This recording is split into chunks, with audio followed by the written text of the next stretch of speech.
Hello kaus-kaus, kembali lagi bersamaku di Biofast Review.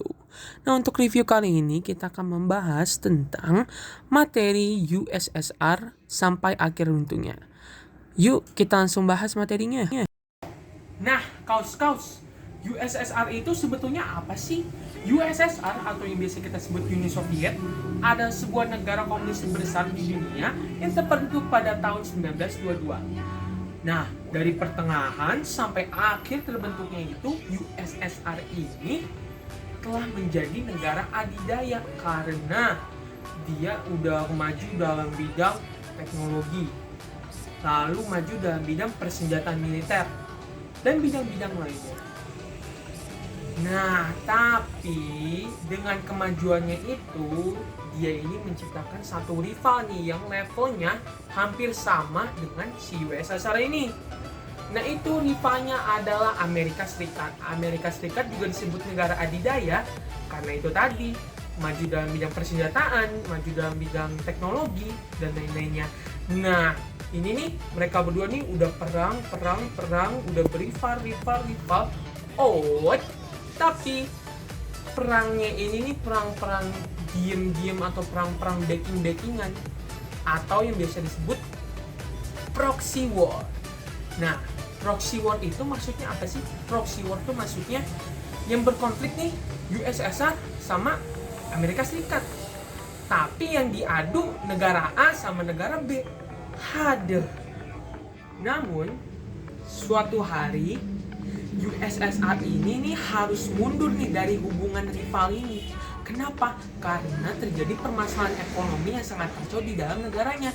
Lalu terus bagaimana? Nah, karena ada permasalahan ekonomi ini, datanglah Mikhail Gorbachev yang merupakan pemimpin USSR terakhir, dan dia ini di sini untuk memperbaiki permasalahan ekonomi di USSR ini. Mikhail Gorbachev ini dalam mengatasi permasalahan ekonominya ini dalam negaranya itu, dia membuat 3 kebijakan. Kebijakan yang pertama yaitu perestroika, yaitu restrukturisasi.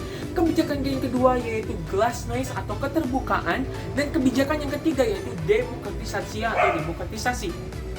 Nah, tetapi seharusnya ini kan kebijakannya solve problem dalam negaranya ya, atau memperbaiki masalah dalam negaranya, tapi justru malah keadaan sebaliknya malah bikin rusuh, khususnya untuk kebijakan yang dua ini, glasnost dan perestroika.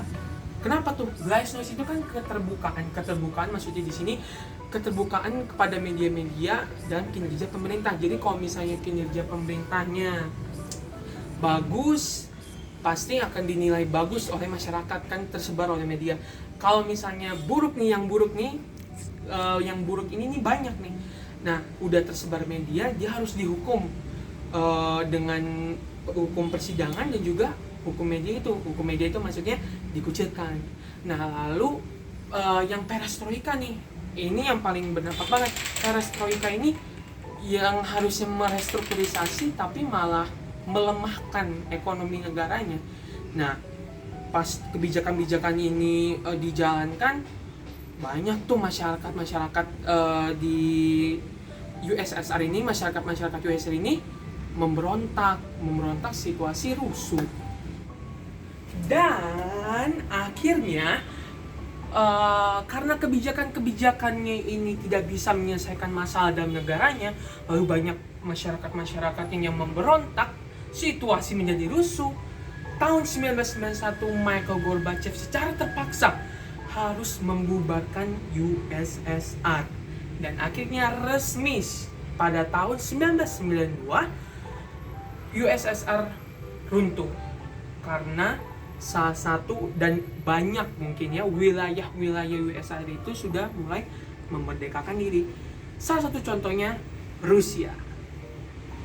Terima kasih banyak karena telah menonton video USSR aku kali ini. Semoga bermanfaat dan mohon maaf bila banyak kesalahan. Do svidaniya.